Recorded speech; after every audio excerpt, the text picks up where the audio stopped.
आसान शब्दों में हमारे दर्शकों को बताइए कि कैंसर होता क्या है?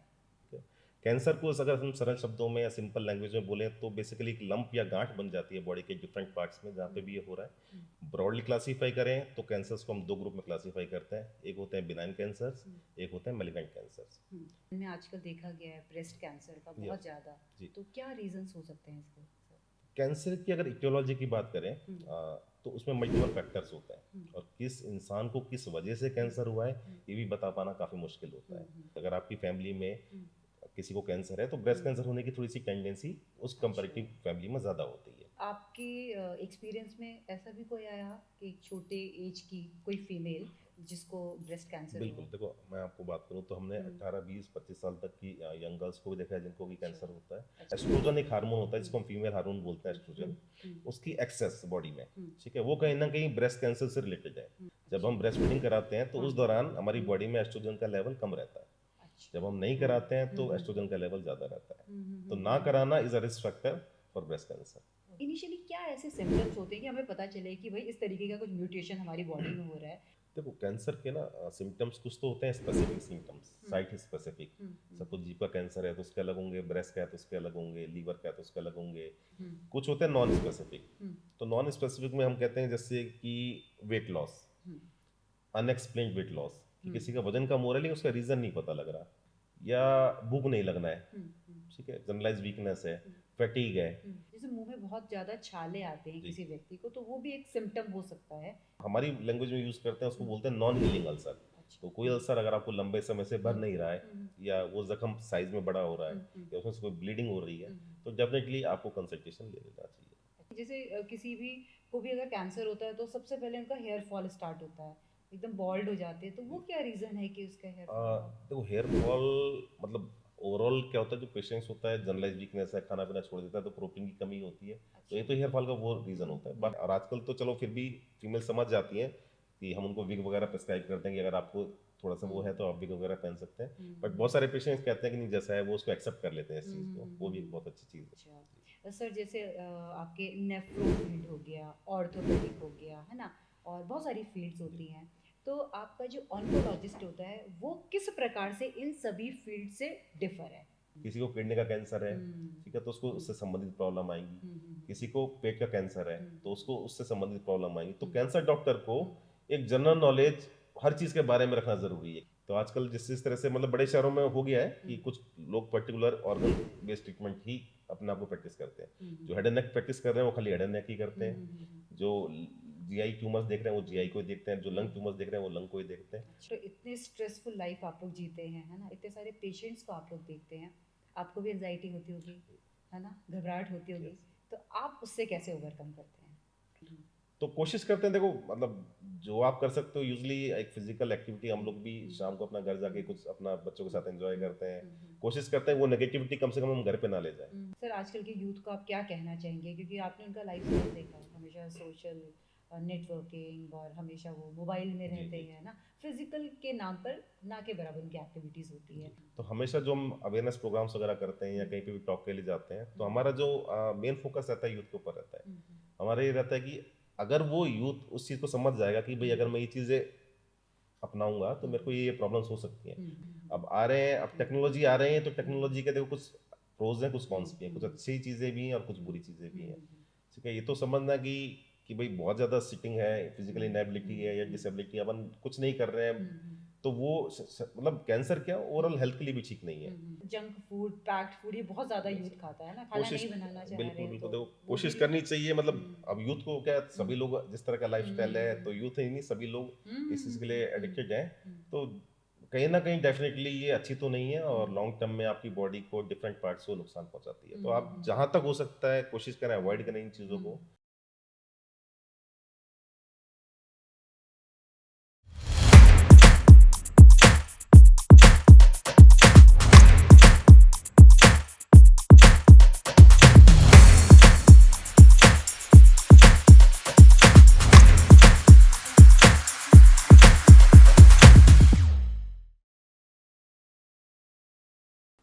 नमस्कार दोस्तों, पॉडकास्ट विद दीप्ति के नए एपिसोड में आप सभी का स्वागत है। कैंसर एक ऐसा शब्द है जिसे सुनकर हमारी रूह कांप जाती है।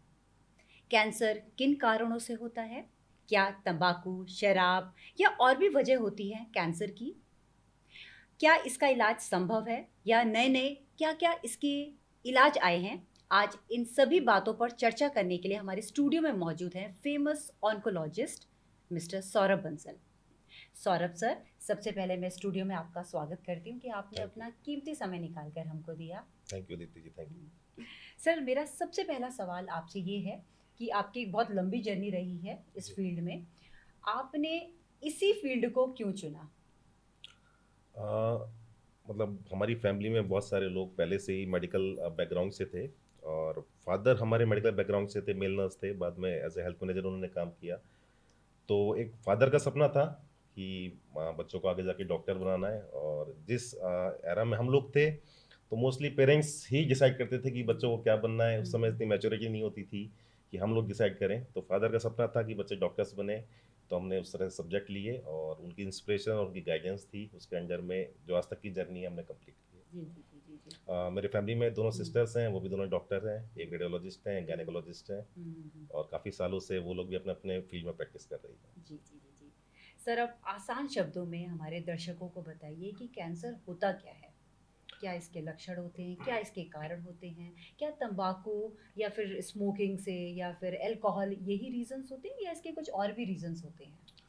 सो कैंसर एक सिंपल डिजीज नहीं है। हम जब भी कैंसर को क्लासीफाई करते हैं, कैंसर के बारे में बात करते हैं, तो हम कहते हैं cancer is a group of diseases. एक बहुत तरह का समूह है बीमारियों का। ठीक है।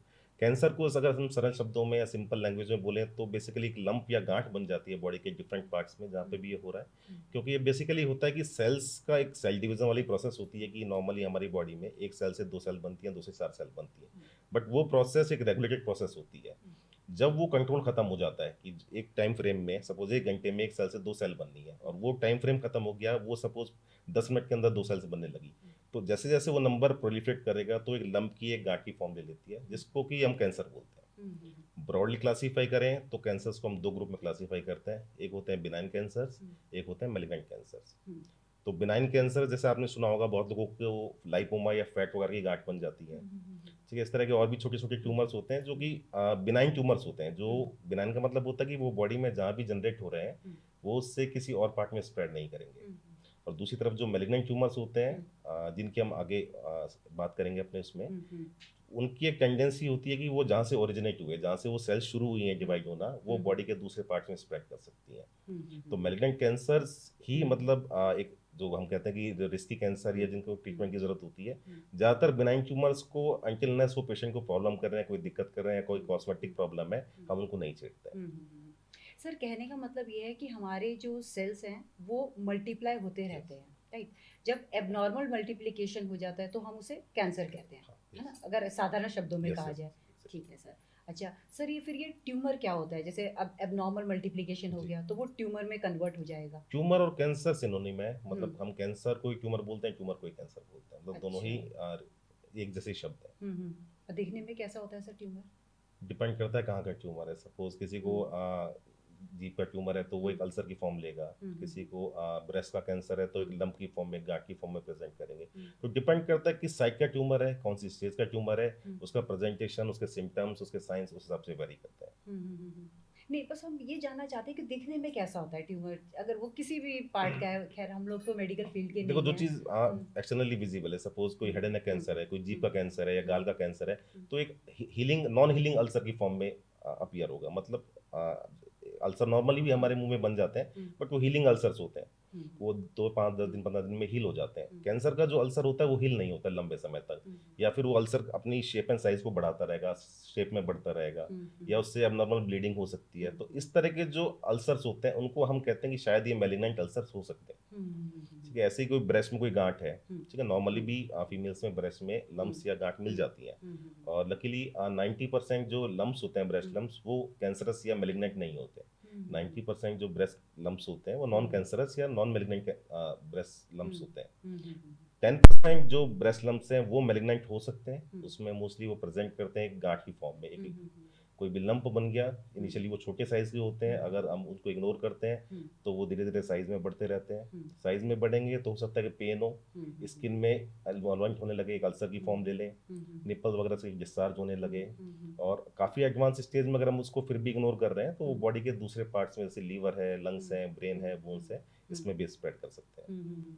जैसे वुमेन में आजकल देखा गया है ब्रेस्ट कैंसर का बहुत ज़्यादा, तो क्या रीजंस हो सकते हैं इसके? कैंसर की अगर इटियोलॉजी की बात करें तो उसमें मल्टीपल फैक्टर्स होते हैं, और किस इंसान को किस वजह से कैंसर हुआ है ये भी बता पाना काफ़ी मुश्किल होता है। अगर हम ब्रेस्ट कैंसर की बात करें या हम इन जनरल कैंसर की बात करें तो हर कैंसर के दो तरह के कारण होते हैं। एक होते हैं जो मॉडिफाइबल होते हैं, जिनको कि हम चेंज कर सकते हैं अपनी लाइफस्टाइल से, एक होते हैं नॉन मॉडिफाइबल, जिनको कि हम बदल नहीं सकते। तो ब्रेस्ट कैंसर में जैसे कि इंक्रीजिंग एज है, उम्र के साथ साथ ब्रेस्ट कैंसर होने की टेंडेंसी बढ़ जाती है, वो एक हर फीमेल में होती है, तो इसको आप मॉडिफाई नहीं कर सकते। जैसे जैसे एजिंग प्रोसेस होगी तो ब्रेस्ट कैंसर होने की टेंडेंसी बढ़ेगी। कुछ फैक्टर्स होते हैं जो जेनेटिक होते हैं। तो ब्रेस्ट कैंसर एक ऐसा कैंसर है जिसमें कि जेनेटिक कोरिलेशन देखा गया है कि अगर आपकी फैमिली में किसी को कैंसर है तो ब्रेस्ट कैंसर होने की थोड़ी सी टेंडेंसी उस कंपैरेटिव फैमिली में ज़्यादा होती है। जेनेटिकली ये है कि मतलब हो सकता है, माँ को है तो वो हो सकता है, पॉसिबिलिटी है। तो है। उसमें आजकल हम कुछ जेनेटिक टेस्टिंग कराते हैं, कुछ म्यूटेशंस देखते हैं, BRCA1 BRCA2 उस तरह के म्यूटेशंस हैं। अगर वो किसी की फैमिली में रन कर रहा है वो म्यूटेशन, तो पॉसिबिलिटी है कि आने वाली जो ऑफस्प्रिंग्स हैं या बच्चे हैं उनमें उस तरह का कैंसर हो सकता है। तो ये सब जो फैक्टर्स आते हैं ये आप मॉडिफाई नहीं कर सकते कि आपकी जीन्स में जो चीज़ रन कर रही है उसको आप चेंज नहीं कर सकते, जो चीज़ आपको एज के साथ साथ होनी है उसको आप चेंज नहीं कर सकते। ठीक है, तो ये तो हो गए जो इन फैक्टर्स को हम मॉडिफाई नहीं कर सकते। मॉडिफाई हम किसको कर सकते हैं? जैसे ब्रेस्ट कैंसर में हम कहते हैं कि ओबेसिटी, सीडेंटरी लाइफस्टाइल, ठीक है, आप मतलब सीडेंटरी लाइफस्टाइल है या ज़्यादा फैटी फूड का खाना है, ठीक है, तो इस तरह के फैक्टर्स हैं जो कि आपकी लाइफस्टाइल से रिलेटेड है, जिनको आप चेंज कर सकते हो। स्मोकिंग है, अल्कोहल है, इनका भी रोल ब्रेस्ट कैंसर में देखा गया है। तो इन फैक्टर्स को आप अवॉइड करते हैं तो पॉसिबिलिटी है कि आपको वो कैंसर होने की रिस्क या टेंडेंसी थोड़ी सी कम होगी। जैसे आपने कहा ना कि ये एक एज के साथ मतलब इसके जो चांसेस है वो बढ़ जाते हैं, क्या आपके एक्सपीरियंस में ऐसा भी कोई आया कि छोटे एज की कोई फीमेल जिसको ब्रेस्ट कैंसर? बिल्कुल, देखो मैं आपको बात करूं तो हमने 18, 20, 25 साल तक की यंग गर्ल्स को भी देखा है जिनको भी कैंसर होता है। तो इंक्रीजिंग एज एक रिस्क फैक्टर है, ठीक है, ऐसा नहीं है कि वो मतलब 60, 70, 80 ईयर्स की एज में ही मिलेगा, वो किसी भी एज में सकता है, बट जैसे जैसे एज बढ़ेगी तो उसकी होने की टेंडेंसी या पॉसिबिलिटी बढ़ जाएगी। हमने 20 साल के बच्चे को भी देखा है जिसको कि ब्रेस्ट कैंसर है, ठीक है, तो वो ब्रेस्ट कैंसर का अगर हम वैसे बात करें तो एस्ट्रोजन एक हार्मोन होता है जिसको हम फीमेल हार्मोन बोलते हैं, एस्ट्रोजन, उसकी एक्सेस बॉडी में, ठीक है, वो कहीं ना कहीं ब्रेस्ट कैंसर से रिलेटेड है। तो जो फैक्टर्स ब्रेस्ट कैंसर को करते हैं उसमें कहीं ना कहीं वो लिंक्ड होते हैं कि वो एस्ट्रोजन हार्मोन के लेवल्स को बॉडी में बढ़ाएंगे। तो जैसे जैसे वो लेवल्स बढ़ेंगे तो ब्रेस्ट कैंसर होने की टेंडेंसी थोड़ा सा बढ़ जाएगा। आज के सिनेरियो में जैसे हम देखते हैं कि शादियां लेट होने लगी हैं, लोग बच्चे नहीं कर रहे हैं या लेट बच्चे करते हैं, तो वो सब रिस्क फैक्टर हैं ब्रेस्ट कैंसर के लिए, क्योंकि अगर शादियां लेट होंगी, बच्चे नहीं होंगे, तो इस सब से फीमेल्स में एस्ट्रोजन लेवल के हार्मोन्स का लेवल हाई रहता है।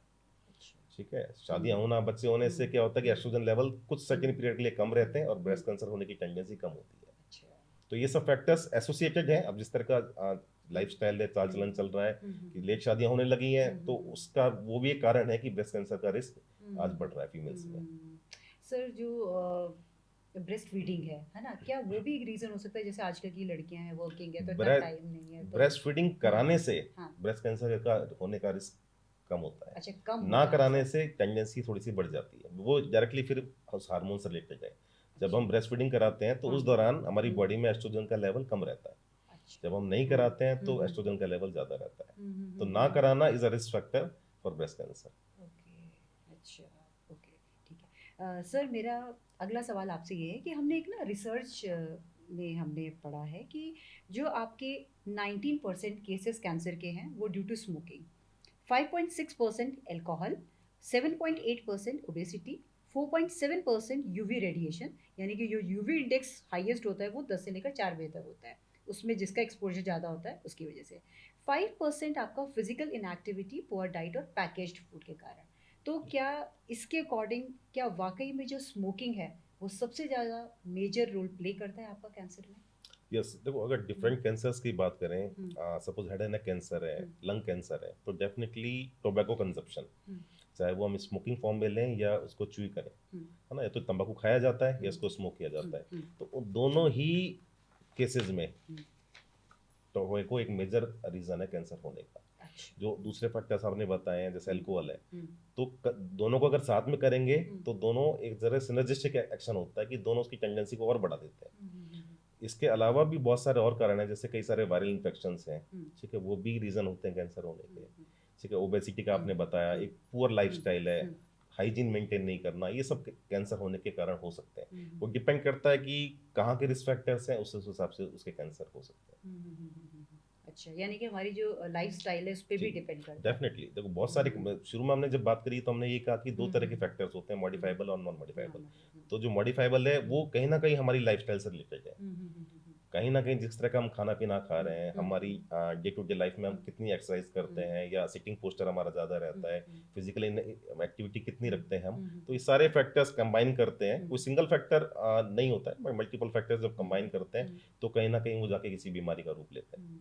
सर, आपके एक्सपीरियंस में ऐसे बहुत सारे पेशेंट्स आए होंगे, तो ऐसा कोई पेशेंट आया जो फिजिकली बहुत एक्टिव रहा हो और अपना एक्सरसाइज वगैरह सब करता हो और फिर भी उसको कैंसर हुआ हो, कुछ ऐसा केस आया? चलो इसका मैं आपको एक बड़ा अच्छा एग्जांपल देता हूँ कि आपने सुना होगा क्रिकेटर युवराज सिंह है, ठीक है। अब आप समझ सकते हो क्रिकेटर हैं तो फिजिकली कितना एक्टिव रहते होंगे, एक कितना अच्छा लाइफस्टाइल वो मेंटेन करते होंगे। तो कैंसर देखो मैडम किसी को भी हो सकता है, कैंसर होने का क्योंकि एक कारण नहीं है, खाली फिजिकल एक्टिविटी या आपका लाइफस्टाइल उसका एक पार्ट है, ठीक है। अगर वो जेनेटिक होना है तो उसमें आप कितना भी फिजिकली एक्टिव रह लें, किस तरह की लाइफस्टाइल अपना लें, अगर वो जेनेटिक है तो आपको या आपकी जीन्स में अगर रन कर रहा है तो होगा ही होगा।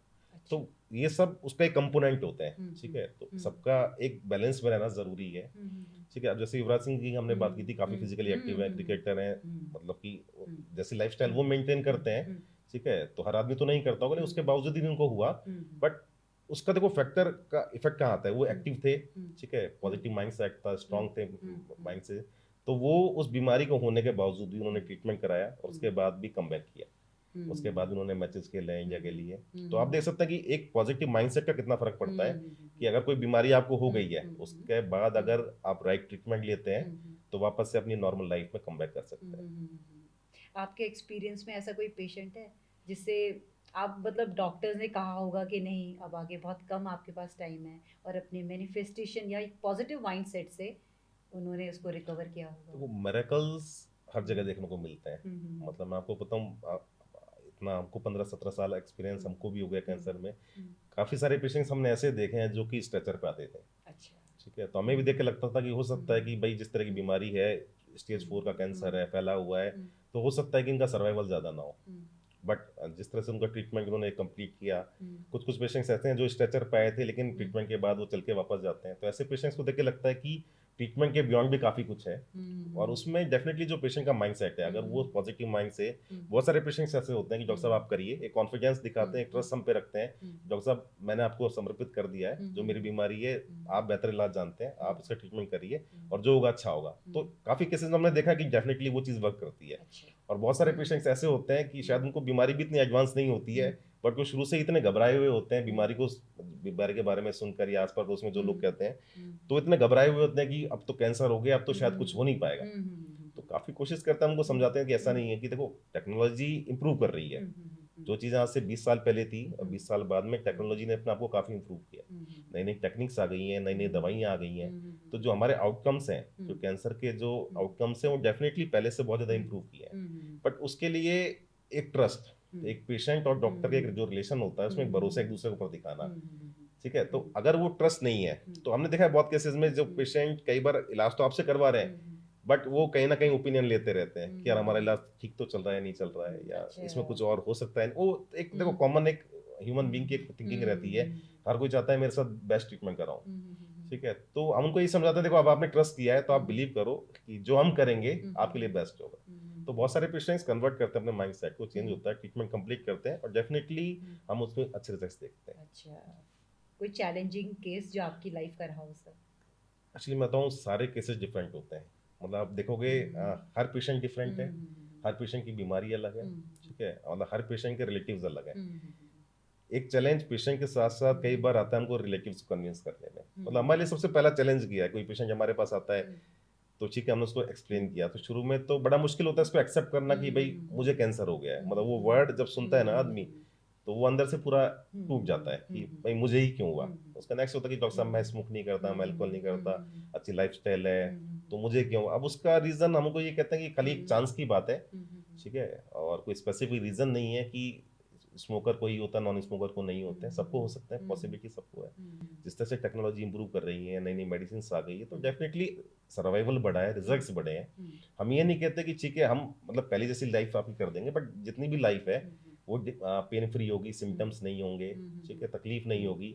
तो वो भी डेफिनेटली, सपोज कोई पेशेंट जिसकी 3-4 साल की लाइफ बची है, एडवांस कैंसर है, फैला हुआ कैंसर है, और वो पेन में है, स्ट्रेचर पे है, अगर हम अपने इलाज से उसकी जितनी भी रिमेनिंग लाइफ है उसको पेन फ्री कर देते हैं, तो हम उसको भी अपने लिए बड़ा अचीवमेंट मानते हैं कि चलो जितना भी समय था उसके पास, उसने एक जो क्वालिटी ऑफ लाइफ हम वर्ड यूज करते हैं कि उसने एक अच्छी क्वालिटी ऑफ लाइफ के साथ जिया अपना जीवन, ठीक है। और अगर लिमिटेड स्टेज है तो अराउंड 70-80% केसेस में अच्छे रिजल्ट्स हमें देखने को मिलते हैं। अच्छा, ओके। तो ये तो जनरल एक आपने बात बताई ना, पर कोई ऐसा पेशेंट जो आज भी आपको याद है?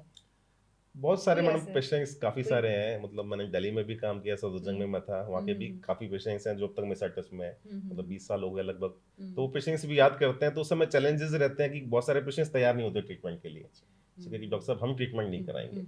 तो सबसे ज़्यादा मुश्किल होता है उसको कन्विंस करना कि नहीं आप ट्रीटमेंट कराओ, आप हमारे पास कराओ, कहीं पे भी कराओ, लेकिन ट्रीटमेंट करवाओ। मतलब इसमें चैलेंजिंग ये रहता है कि आप उसे कन्विंस करें, कन्विंस है ना? करना, तो वो अच्छा, काउंसलिंग वाला भी एक काम करना पड़ता है एक डॉक्टर को। स्टार्ट तो वहीं से होगा, जब तक या पेशेंट ट्रीटमेंट। ट्रीटमेंट के लिए आएगा नहीं, हम्म तो हमारा काम तो ट्रीटमेंट के बाद ही शुरू होगा। तो उसको हम्म कन्विंस करना कि देखो जो भी बीमारी है वो तो हो गई है, ठीक है, वो बीमारी हो गई है, अगर हम कुछ नहीं करेंगे तो डेफिनेटली वो अपनी स्पीड से बढ़ेगी, बीमारी बढ़ेगी। तो डेफिनेटली जो अब हो सकता है, जो जो चीज़ें संभव हैं, जो ट्रीटमेंट अवेलेबल है, हम कोशिश करके देखते हैं। थोड़ी कोशिश हम करेंगे, थोड़ी कोशिश आप करिए, तो डेफिनेटली हमको अच्छे रिजल्ट देखने को मिलेंगे।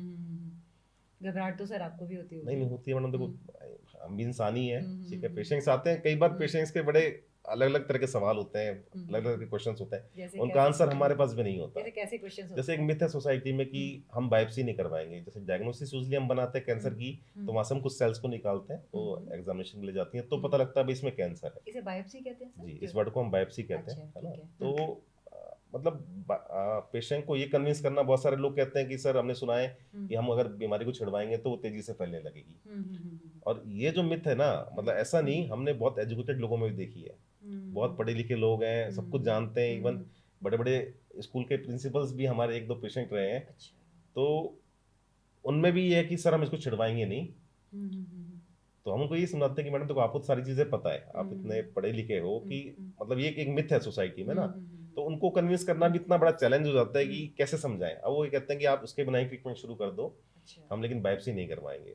बट चूंकि कैंसर ना एक सिंगल डिजीज नहीं है, हर तरह का कैंसर अलग है, उसके सब टाइप्स होते हैं डिफरेंट टाइप के, फिर कैंसर में भी जैसे ब्रेस्ट कैंसर है उसके भी अलग अलग सब टाइप्स होते हैं, तो हर किसी का ट्रीटमेंट अलग है। जब तक हमको एग्जैक्ट उसका सब टाइप नहीं पता, एग्जैक्ट स्टेज नहीं पता, तो हम उसका ट्रीटमेंट प्लान करना पॉसिबल नहीं हो तो वो पाता। बायोप्सी के थ्रू ही पता चलता है? बायोप्सी से डिजीज का कंफर्मेशन होता है कि भाई ये डिजीज है, ठीक है। और आजकल जिस तरह से साइंस इंप्रूव कर रही है, नए नए तरह के मॉलिक्यूलर टेस्टिंग आ गई है, बहुत सारे टेस्ट अवेलेबल हैं जिससे कि आप मतलब काफी हद तक म्यूटेशंस डिटेक्ट कर सकते हो कि भाई ब्रेस्ट कैंसर अगर किसी को हुआ है तो उसमें इस म्यूटेशन की वजह से हुआ है, तो उसके अगेंस्ट में जब थेरेपी अवेलेबल है तो आप म्यूटेशन थोड़ा सा आप एक्सप्लेन करेंगे? म्यूटेशन जैसे हम बात करें डीएनए, हमारा बॉडी में जो भी जितनी चीजें कंट्रोल होती हैं सब कुछ डीएनए में जेनेटिक इन्फॉर्मेशन होती है, तो उस नॉर्मल डीएनए में अगर कोई एबनॉर्मल चीज हो गई उसको म्यूटेशन बोलते हैं। अच्छा। उस डीएनए में जो नॉर्मल प्रोसेस में डीएनए बन रहा है, उस डीएनए में अगर कोई भी ऐसा चेंज आ गया जो कि नॉर्मल नहीं है, तो उस वर्ड को हम म्यूटेशन बोलते हैं या एबनॉर्मल बोल सकते हैं, तो उसी की वजह से ही कैंसर होता है, ठीक है। तो आजकल टेस्ट अवेलेबल हैं जिनकी मॉलिक्यूलर टेस्टिंग हम उनको बोलते हैं, तो अगर आप पता कर लेते हो कि भाई इस पर्टिकुलर पेशेंट में ये वाला म्यूटेशन पॉजिटिव है या ये एबनॉर्मल चीज है और उसके अगेंस्ट में थेरेपी अवेलेबल है, तो आप उस पेशेंट को वो थेरेपी दे सकते हो। और अगर आपको पता ही नहीं है कि भाई इसको ये वाला म्यूटेशन पॉजिटिव है या नेगेटिव है, तो आप उस मॉलिक्यूल को यूज नहीं कर सकते। तो इसलिए हम मतलब यूजली हमारी रिकमेंडेशन तो यही रहती है, थोड़ा सा ये जितना भी वर्कअप होता है कैंसर के पेशेंट्स का थोड़ा सा लंबा होता है, मतलब इसमें 15-20 दिन महीना भर भी लग सकता है। बायोप्सी की प्रोसेस जो हम शुरू करते हैं उसके बाद बहुत सारा स्टेजिंग वर्कअप होता है, बायोप्सी से बीमारी का कंफर्मेशन हुआ कि भाई इसको ये कैंसर है।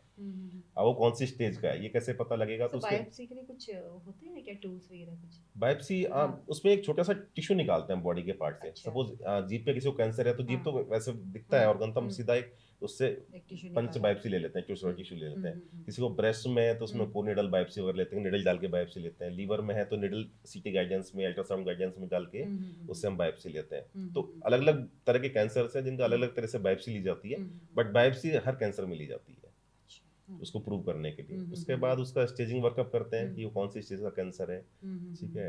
उसके लिए अलग अलग जैसे सीटी स्कैन हो गए, एमआरआई हो गए, या आजकल जो लेटेस्ट पेट सीटी स्कैन वगैरह आ गए हैं, इस तरह की टेक्नोलॉजी का यूज किया जाता है ताकि पता लगे कि बीमारी कहाँ कहाँ फैली हुई है, ठीक है। उसके हिसाब से स्टेजिंग वर्कअप हो गया और फिर उसके बाद उसका ट्रीटमेंट प्लान होता है।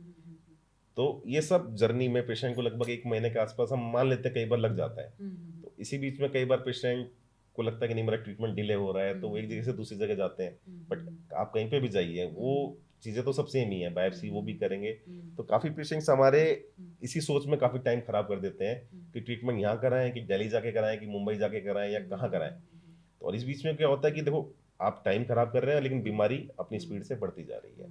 तो जो भी आपको डिसीजन लेना है थोड़ा सा क्विक डिसीजन लें कि हमने ट्रीटमेंट कहाँ कराना है, ठीक है। और उस हिसाब से आप अपना वर्कअप कराइए जहाँ भी करा रहे हैं। मेरा ये मानना है देखो आप जिस भी डॉक्टर से ट्रीटमेंट करवा रहे हो तो उस पर एक ट्रस्ट आपको रखना पड़ेगा कि वो हमारे पेशेंट के लिए हमारे लिए बेस्ट कर रहा है। कोई डॉक्टर ऐसा नहीं होता जो अपना केस खराब करना चाहेगा, तो हर आदमी ये चाहता है, लेकिन कुछ चीज़ें हमारे कंट्रोल में भी नहीं है। सपोज कोई आया ही स्टेज 4 में या स्टेज 3 में है तो आपके पास बड़े लिमिटेड ऑप्शंस होते हैं, है ना, लिमिटेड ट्रीटमेंट ऑप्शंस होते हैं, आप जो उनसे कर सकते हो। और बाकी चीज़ें कुछ आपको समय के ऊपर छोड़नी पड़ती हैं कि भाई आउटकम्स, क्योंकि हर पेशेंट अलग है, सेम बीमारी सेम इलाज आउटकम सेम नहीं मिलते।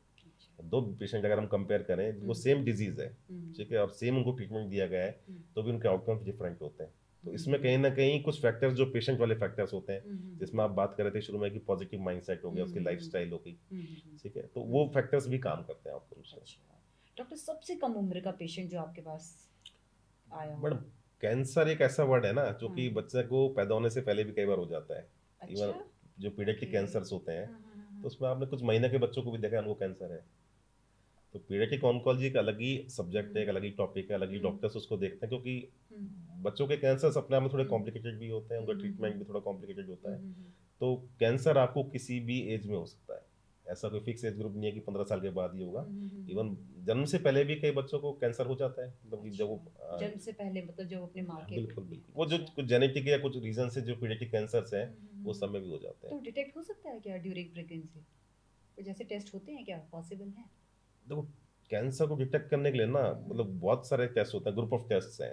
अब हर पेशेंट में वो करना पॉसिबल नहीं है। तो जब अंटिल ना हमें कोई सिम्टम लगता है, कोई दिक्कत लगती है, तब तक आप सारे टेस्ट हर बच्चे में तो नहीं करा सकते या हर इंडिविजुअल में सारे टेस्ट नहीं करा सकते। कोई आएगा पेशेंट, कोई कंप्लेंट लेके आएगा, उसी के स्पेसिफिक उसके लिए टेस्ट होते हैं, ठीक है। तो ऐसा तो नहीं है कि भाई हम सपोज 100 बच्चे हैं तो 100 के 100 में सारे टेस्ट करवा लिए, उनमें से सपोज 5 बच्चों में कोई दिक्कत आ रही है या उनको कोई प्रॉब्लम महसूस हो रही है तो उनमें वो टेस्ट कराए जाते हैं। अच्छा डॉक्टर, ये स्टेजेस क्या होती हैं कैंसर की? स्टेज 1, 2, 3, 4, और हमें क्यों नहीं पता चल पाता जब वो, तो कई आपके पेशेंट आते हैं जो स्टेज 4 में पहुंच जाते हैं, है ना? तो इनिशियली क्या ऐसे सिम्टम्स हैं जो कि एक पेशेंट को पता होने चाहिए ताकि वो उस स्टेज में जाने से पहले अपना ट्रीटमेंट स्टार्ट कर दे? तो स्टेजेस बेसिकली जो कैंसर कितना बड़ा हो गया है, बॉडी में कहाँ कहाँ फैल गया, उसके हिसाब से स्टेजिंग बनाई गई है। स्टेज 1 जैसे 1, 2, 3, 4 में, 4th काफी एडवांस स्टेज हो गया जिसमें बॉडी के डिफरेंट पार्ट्स में फैला हुआ है। स्टेज 1 जहाँ से सपोज वो ओरिजिनेट हुआ है, सपोज हम एग्जांपल लेते हैं ब्रेस्ट कैंसर का। तो ब्रेस्ट कैंसर में स्टेज 1 कैंसर में यूजली वो ब्रेस्ट में ही लिमिटेड रहेगा, एक छोटी 2, 3, 4 सेंटीमीटर की गांठ होगी जो कि ब्रेस्ट में ही है, उसके अलावा वो बॉडी के किसी भी पार्ट में नहीं फैला है। तो हम कह सकते हैं कि ये स्टेज 1 कैंसर है। सेकंड स्टेज में क्या होता है कि वो ब्रेस्ट के आसपास की जो लिम्फ नोड्स होती हैं, ठीक है, तो उनमें फैलने लगेगा, ठीक है। थर्ड स्टेज में वो और सराउंडिंग एरिया में दूर की लिम्फ नोड्स में फैलने लगेगा। और फोर्थ स्टेज में वो बॉडी से उस पर्टिकुलर पार्ट से निकलकर बॉडी के दूसरे पार्ट्स में स्प्रेड करने लगेगा। अपार्ट फ्रॉम ब्रेस्ट वो दूसरी जगह भी हो जाएगा? तो ब्रेस्ट कैंसर के पेशेंट में आपको होता है कि लंग में चले जाते हैं सेल्स, ब्रेन में चली जाती है, बोन्स में चली जाती है। और देखो होता ही है कि कहीं ना कहीं इसमें इग्नोरेंस रहती है कि लापरवाही। सर मेरे एक नून में है, तो वो क्या कर रहे थे, कोई दूसरा ट्रीटमेंट ले रहे थे, कुछ पत्ते वत्ते उबाल के पी रहे थे, वो इतना ज़्यादा हो गया फिर फाइनली फिर उनको सर्जरी ही करानी पड़ी। देखो अल्टरनेटिव ट्रीटमेंट बहुत लोग करते हैं, है ना, जिसमें आयुर्वेद है, होम्योपैथी है, हम्म, काफ़ी तरह के ट्रीटमेंट लोग यूज़ करते हैं। हम्म, बट मेरा ये मानना है ये सब चीज़ें आयुर्वेदा में का काफ़ी हम्म, रोल है हम्म, कैंसर हम्म, उसमें, लेकिन प्रिवेंशन में है। हम्म, एक बार जब बीमारी हो गई है हम्म, तो उसमें आयुर्वेदा बहुत ज़्यादा काम नहीं कर सकता। हाँ, हम्म, उसको प्रिवेंट करने में ना हम्म, हो हम्म, तो उसके लिए जैसे आप उसमें योगा करते हैं, एक अच्छी हम्म, लाइफस्टाइल का हम्म, अपनाते हैं, तो वो सब चीज़ें प्रिवेंशन के लिए हैं। हम्म, लेकिन एक बार अगर आपको उस पर्टिकुलर कोई बीमारी हो गई है हम्म, तो उसके लिए तो जो गाइडलाइंस या जो रिकमेंडेड हम्म, ट्रीटमेंट है वो आपको लेना ही पड़ेगा। हाँ, हाँ।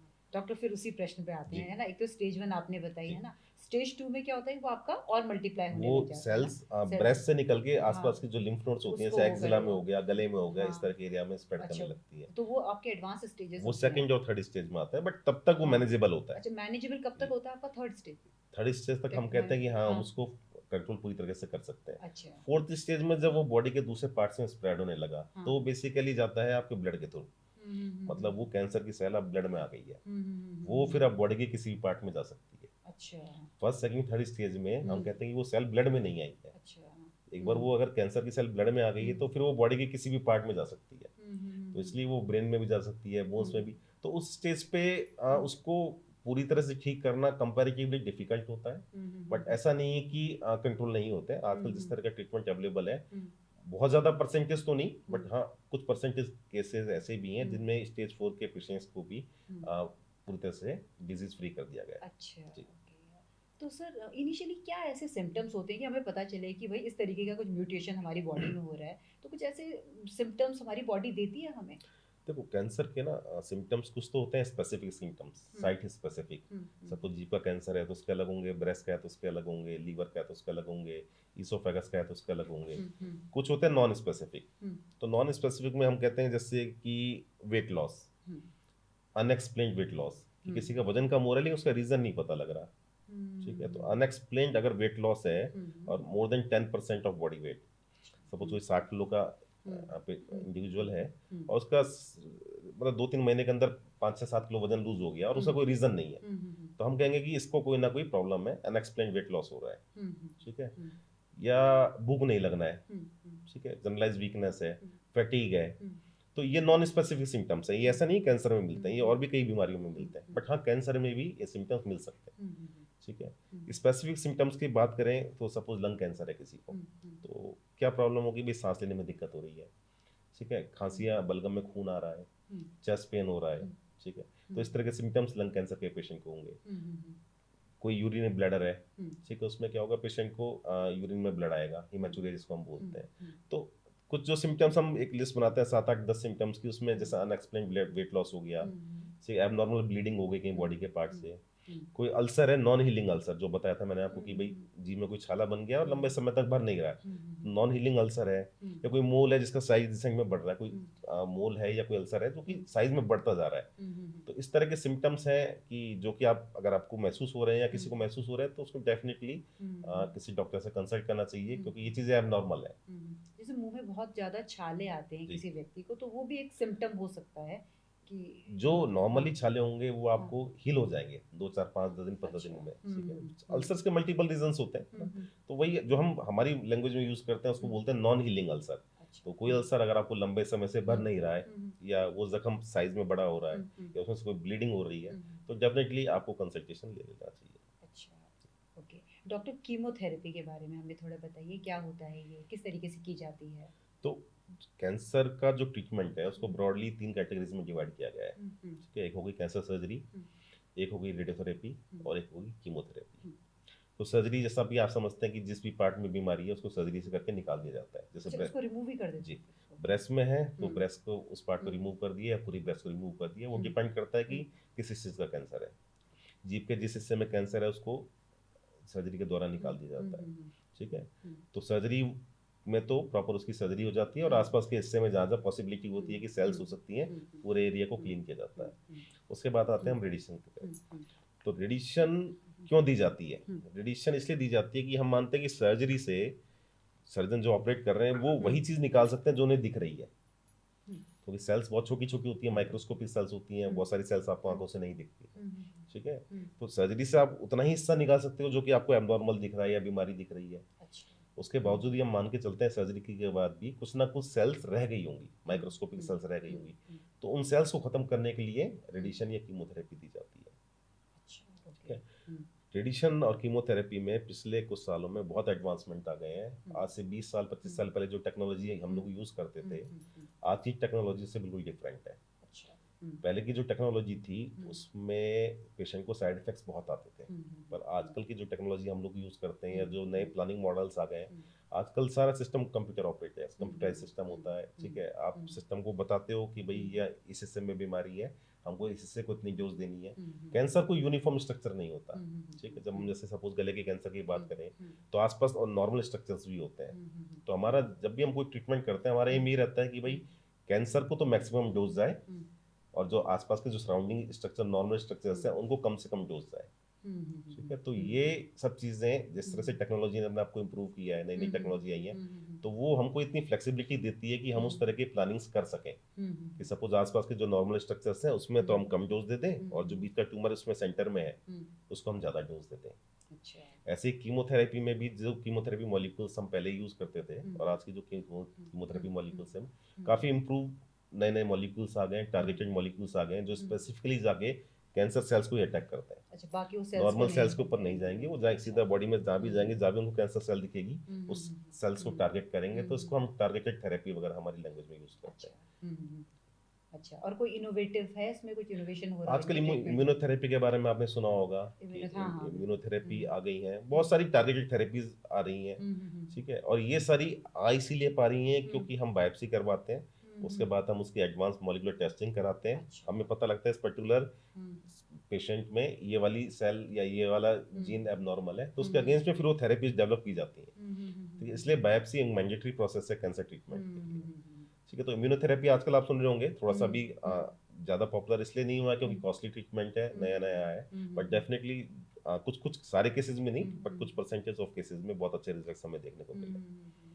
साइड इफेक्ट होते हैं सर्टेन ट्रीटमेंट? जितनी टारगेटेड थेरेपी होगी उसके साइड इफेक्ट्स उतने ही कम होंगे। अच्छा। तो जितने पुराने मॉलिक्यूल्स हम यूज करते थे वो बॉडी के हर सेल्स को अटैक करते थे।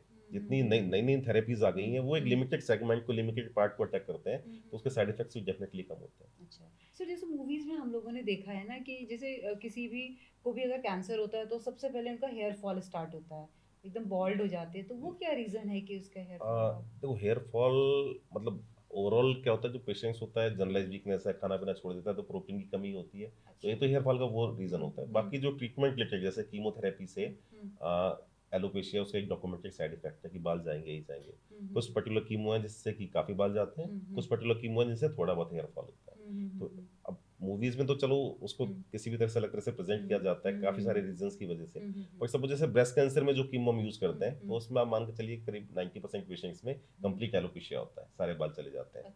जी, तो वो एक डिफिकल्ट फेज होता है फीमेल के लिए, मतलब एक उसके हेयर एक इम्पॉर्टेंट ऑर्गन है बॉडी का, तो उस दौरान हम उनको काउंसिल करते हैं, समझाते हैं। ठीक है, और आजकल तो चलो फिर भी फीमेल समझ जाती हैं कि हम उनको विग वगैरह प्रिस्क्राइब करते हैं कि अगर आपको थोड़ा सा वो है तो आप विग वगैरह पहन सकते हैं, बट बहुत सारे पेशेंट्स कहते हैं कि नहीं जैसा है वो उसको एक्सेप्ट कर लेते हैं इस चीज़ को, वो भी एक बहुत अच्छी चीज़ है। अच्छा सर, जैसे आपके नेफ्रो फील्ड हो गया, ऑर्थोपेडिक हो गया, है ना, और बहुत सारी फील्ड्स होती हैं, तो आपका जो ऑन्कोलॉजिस्ट होता है वो किस प्रकार से इन सभी फील्ड से डिफर है? जैसे कि मैंने आपको बताया कि कैंसर एक सिंगल बीमारी नहीं है, शुरू में एक वर्ड यूज किया था, तो कैंसर एक ग्रुप ऑफ डिजीज है। ठीक है, सपोज किसी को ब्रेन ट्यूमर है, ठीक है, तो एक कैंसर डॉक्टर को ना सारी चीजों का पता होना चाहिए। हाँ, सपोज मैं इसीलिए पूछी किसी थी। को ब्रेन ट्यूमर है तो उसको दौरे भी आएंगे, तो उसको हेडेक भी होगा, उसको और भी सिम्टम्स ब्रेन से संबंधित आएंगे, तो उनको कैसे मैनेज करना है वो भी एक कैंसर डॉक्टर को पता होना चाहिए। किसी को किडनी का कैंसर है, ठीक है, तो उसको उससे संबंधित प्रॉब्लम आएंगी। किसी को पेट का कैंसर है तो उसको उससे संबंधित प्रॉब्लम आएंगी। तो कैंसर डॉक्टर को एक जनरल नॉलेज हर चीज के बारे में रखना जरूरी है कि एक एटलीस्ट कुछ कुछ पार्ट वो मैनेज कर सके, क्योंकि हर जगह हर समय पॉसिबल नहीं होता कि एक स्पेशलिस्ट आपके पास अवेलेबल हो। ठीक है, तो बहुत सारी चीजें, अब वही पेशेंट आपका है, आपका जरूरी नहीं है कि हर जगह एक न्यूरोलॉजिस्ट अवेलेबल होगा, तो अगर नहीं है तो वो चीजें आपको प्रिस्क्राइब करनी है, उस पेशेंट को आपको ही देखना है। तो वो एक बेसिक इन्फॉर्मेशन हर बीमारी या हर पर्टिकुलर चीज की आपको होनी चाहिए। तो ब्रॉड एरिया है। आजकल लोगों ने धीरे धीरे अपने आप को थोड़ा सा कन्फाइन भी कर लिया कि कुछ लोग particular head and neck surgery करते हैं या हेड एंड नेक का ट्रीटमेंट ही करते हैं, क्योंकि एक डॉक्टर के लिए पॉसिबल भी नहीं है कि वो पूरी बॉडी के कैंसर्स को देख सके, डील कर सके। तो आजकल जिस तरह से मतलब बड़े शहरों में हो गया है कि कुछ लोग पर्टिकुलर ऑर्गन बेस्ड ट्रीटमेंट ही अपने आप को प्रैक्टिस करते हैं। जो हेड एंड नेक प्रैक्टिस कर रहे हैं वो खाली हेड एंड नेक ही करते हैं, जो जीआई ट्यूमर्स देख रहे हैं वो जीआई को ही देखते हैं, जो लंग ट्यूमर्स देख रहे हैं वो लंग को ही देखते हैं। तो उससे ये है कि भाई उनकी एक्सपर्टीज उस एरिया में पर्टिकुलरली अच्छी हो जाती है, क्योंकि सपोज आप 100 केसेस दिन में देख रहे हो और 100 में पूरी बॉडी के देख रहे हो, या आपने 30 केसेस 40 केसेस ही देखे लेकिन आपने पर्टिकुलर ऑर्गन के देखे, तो आपकी एक्सपर्टीज उस एरिया में बेहतर हो जाती है। बट वो अभी थोड़े से मतलब हाई वॉल्यूम सेंटर्स पे ही पॉसिबल है, छोटे सेंटर्स पे इतने तरह के डॉक्टर्स रखना पॉसिबल भी नहीं होता। तो यूजुअली एक ऑन्कोलॉजिस्ट को बेसिक इन्फॉर्मेशन हर पार्ट की, या कोई भी छोटी मोटी प्रॉब्लम होगी उसको कैसे मैनेज करना है, इलेक्ट्रोलाइट इम्बैलेंस हो गया या ब्लड काउंट्स डिप कर गए, वो सब चीज़ें उन्हें मैनेज करना आनी चाहिए। अच्छा डॉक्टर, इतने स्ट्रेसफुल लाइफ आप लोग जीते हैं, है ना, इतने सारे पेशेंट्स को आप लोग देखते हैं, आपको भी एंजाइटी होती होगी, है ना, घबराहट होती होगी, तो आप उससे कैसे ओवरकम करते हैं? तो देखो, जिस तरह का एटमोसफेयर एक मतलब यूजली कैंसर हॉस्पिटल में रहता है, तो एक नेगेटिविटी तो आपके अराउंड रहती है, क्योंकि वहाँ पे जो मोस्टली लोग आ रहे हैं वो परेशान है, ठीक है, पेशेंट भी परेशान है, उनके रिलेटिव्स भी परेशान है। और कैंसर ट्रीटमेंट कोई ऐसा ट्रीटमेंट नहीं है कि 2 4 5 दिन का ट्रीटमेंट है, आपने आए ट्रीटमेंट कराया घर चले गए। तो एक बहुत लंबा प्रोसेस है, ठीक है, ट्रीटमेंट भी लंबा चलता है, उसके बाद उसके जो फॉलोअप्स हैं वो भी लंबे चलते हैं। और उसका एक जो फियर है कि बीमारी वापस आ सकती है, एक हमेशा फियर रहता है कि चलो आज की तारीख में कैंसर ठीक हो गया है, लेकिन एक टेंडेंसी है कि 2 साल 5 साल 10 साल बाद भी वो बीमारी वापस आ सकती है। तो एक फियर पेशेंट के मन में हमेशा रहता है। तो इस तरह के एटमोसफेयर में जैसे हम लोग काम करते हैं, तो डेफिनेटली कई बार नेगेटिविटी हमारे अंदर भी आती है, या कई बार कुछ रिजल्ट्स हम एक्सपेक्ट कर रहे हैं किसी पेशेंट में, वो पर्टिकुलर रिजल्ट्स आपको नहीं मिल पाए, या किसी पेशेंट को अच्छे रिजल्ट्स नहीं आए, तो एक डेफिनेटली एक हमें भी अच्छा नहीं लगता, एक नेगेटिविटी हम लोगों के अंदर भी आती है कि यार पेशेंट ने भी एफर्ट्स लगाए, हम लोगों ने एफर्ट्स लगाए, लेकिन फिर भी आउटकम्स उतने अच्छे नहीं आ पाए। तो कोशिश करते हैं, देखो मतलब जो आप कर सकते हो, यूजली एक फिजिकल एक्टिविटी हम लोग भी शाम को अपना घर जाके कुछ अपना बच्चों के साथ एंजॉय करते हैं, कोशिश करते हैं वो नेगेटिविटी कम से कम हम घर पे ना ले जाए, कि भाई पर्सनल लाइफ में वो चीज़ रिफ्लेक्ट ना करे जो कि आपके प्रोफेशनल में आप फेस कर रहे हो, लेकिन वो एटलीस्ट पर्सनल लाइफ में ना फेस करने को मिले। तो कोशिश हम ये करते हैं कि वो नेगेटिविटी घर पे ना जाए। तो उसके लिए हमेशा कोशिश करते हैं चीयरफुल एटमोसफेयर अपने डिपार्टमेंट में, या छोटी छोटी हम कई बार पेशेंट के साथ टॉक कर लेते हैं, कुछ ग्रुप ऑफ पेशेंट्स को बुला लेते हैं, उनसे आपस की एक दूसरे की बात करवा लेते हैं, क्योंकि एक दूसरे के एक्सपीरियंसेस सुनने से पेशेंट्स को भी काफ़ी कि भाई मेरे साथ ही नहीं है प्रॉब्लम, और भी लोगों के साथ है, तो थोड़ा सा उसको हल्कापन महसूस होता है, ठीक है। फिर बैठ के सब कई बार छोटी छोटी पार्टीज कर लेते हैं, चाय पार्टी कर ली या कुछ कर लिया, तो पेशेंट को भी चलो लगता है कि भाई ये सब लोग भी मेरे साथ हैं, क्योंकि उस समय में जो पेशेंट के मेन जो सराउंडिंग जो और पेशेंट्स होते हैं, उससे वो जो हिम्मत आपस में दे सकते हैं वो कोई नहीं दे सकता। कैंसर के पेशेंट्स को आप क्या कहना चाहेंगे कि किस तरीके से वो अपने आप को पॉजिटिवली मोटिवेटेड रखें? तो वो कहना थोड़ा सा आसान होता है, बट जो प्रैक्टिकली उसको फेस कर रहे हैं, पर फिर भी मैं मानता हूँ कि वो पेशेंट्स इतने मतलब प्रॉब्लम्स के बावजूद भी, मतलब हमारे इंडिया में प्रॉब्लम्स बहुत कम नहीं है, पेशेंट इलाज कराने को तैयार है, उसके पास फाइनेंसेस नहीं है। हमने बहुत पेशेंट ऐसे देखे हैं, ठीक है, कि पेशेंट 70 या 75 ईयर्स ओल्ड एज पेशेंट है, बीमारी हो गई है, उन्होंने एक्सेप्ट कर लिया, वो इलाज के लिए तैयार है, लेकिन पैसा नहीं है, ठीक है, पैसा भी है तो लाने ले जाने वाला नहीं है, लॉजिस्टिक सपोर्ट नहीं है, कौन लेके आएगा, कौन लेके जाएगा, कौन केयर करेगा। तो इस तरह के इश्यूज काफ़ी सारे पेशेंट्स में हमें देखने को मिलते हैं, और थैंक्स टू ये जो आयुष्मान योजना चली है, काफ़ी सारे पेशेंट्स उसका बेनिफिट उठा रहे हैं। और जहाँ हम काम करते हैं कैलाश ओमेगा में, तो आयुष्मान एम्पैनल्ड हॉस्पिटल है हमारा, जो कैंसर ट्रीटमेंट है सारा आयुष्मान के अंडर में कवर होता है, तो काफ़ी पेशेंट्स उसमें हम कवर कर पा रहे हैं, ट्रीटमेंट ले पा रहे हैं। बट फिर भी उसके अलावा भी जो एक फैमिली सपोर्ट चाहिए होता है, तो बहुत सारे पेशेंट्स के साथ वो फैमिली सपोर्ट नहीं होता है, तो इश्यूज तो बहुत सारे पेशेंट को रहते हैं। तो मतलब कहना आसान है कि भाई ठीक है बीमारी है, फाइट तो करना है, लड़ना तो है, लेकिन उस सिचुएशन में जो आदमी है उससे बेहतर उसके मतलब खाली अपनी चिंता नहीं है, उसको ये भी रहता है मेरे जाने के बाद मेरे बच्चों का क्या होगा, या मेरे पेरेंट्स को कौन देखेगा। तो कैंसर पेशेंट के माइंड में क्या चल रहा होगा, किस तरह से वो अपना आपको संभालते हैं, मतलब वाकई में समझना आसान चीज नहीं है। जी सर, आजकल के यूथ को आप क्या कहना चाहेंगे, क्योंकि आपने उनका लाइफस्टाइल देखा है, हमेशा सोशल नेटवर्किंग और हमेशा वो मोबाइल में रहते हैं ना, फिजिकल के नाम पर ना के बराबर उनकी एक्टिविटीज़ होती है, रात को वही स्लीपलेसनेस है ना, तो क्या कहना चाहेंगे कि वो किस तरीके से अपनी लाइफ स्टाइल को हेल्दी रखकर इन सब चीज़ों से बच सकते हैं? तो देखो मतलब हमारी हमेशा एक कोशिश रहती है कि मतलब हम हमेशा ना यूथ को एनकरेज करते हैं हर चीज़ के लिए, क्योंकि हमारा ये मानना है कि सपोज कोई स्मोकर है, किसने सिगरेट पीना शुरू कर दिया है, शराब पीना शुरू कर दिया, तो छुड़वाना उसको कंपैरेटिवली मुश्किल है, ठीक है। और किसी ने शुरू नहीं किया है तो उसको स्टेज पे तो रोका जा सकता है, लेकिन एक बार अगर उसको एडिक्शन हो गया तो उसको छुड़वाना बहुत मुश्किल है। तो हमेशा जो हम अवेयरनेस प्रोग्राम्स वगैरह करते हैं या कहीं पे भी टॉक के लिए जाते हैं, तो हमारा जो मेन फोकस रहता है यूथ के ऊपर रहता है। हमारा ये रहता है कि अगर वो यूथ उस चीज़ को समझ जाएगा कि भाई अगर मैं ये चीज़ें अपनाऊंगा तो मेरे को ये प्रॉब्लम्स हो सकती हैं, तो हो सकता है कि वो शायद कभी एडिक्शन में जाए ना उस चीज़ के। ठीक है। बाकी देखो कुछ चीज़ें हैं जो समय के साथ बदली हैं। आज से 30 साल 40 साल पहले मोबाइल्स वगैरह नहीं थे, अब आ रहे हैं, अब टेक्नोलॉजी आ रहे हैं, तो टेक्नोलॉजी के देखो कुछ प्रोज हैं, कुछ कॉन्स भी हैं, कुछ अच्छी चीज़ें भी हैं और कुछ बुरी चीज़ें भी हैं। ठीक है। ये तो समझना कि भाई बहुत ज़्यादा सिटिंग है, फिजिकल इनएबिलिटी है या डिसेबिलिटी, अपन कुछ नहीं कर रहे हैं, तो वो मतलब कैंसर क्या ओवरऑल हेल्थ के लिए भी ठीक नहीं है।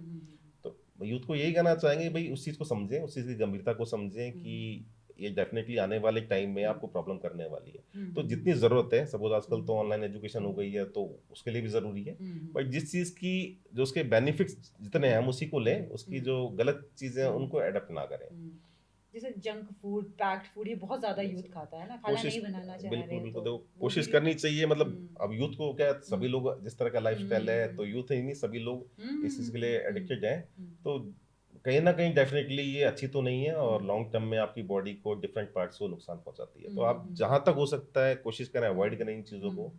ठीक है। मैं ये भी नहीं कहता कि बिल्कुल नहीं लेनी चाहिए, ठीक है, कभी कभार आप ले सकते हो, बट एक रूटीन ऐसा नहीं कि आपने खाना छोड़कर उनको अपनी प्रॉपर उसमें स्पेस दे दिया है।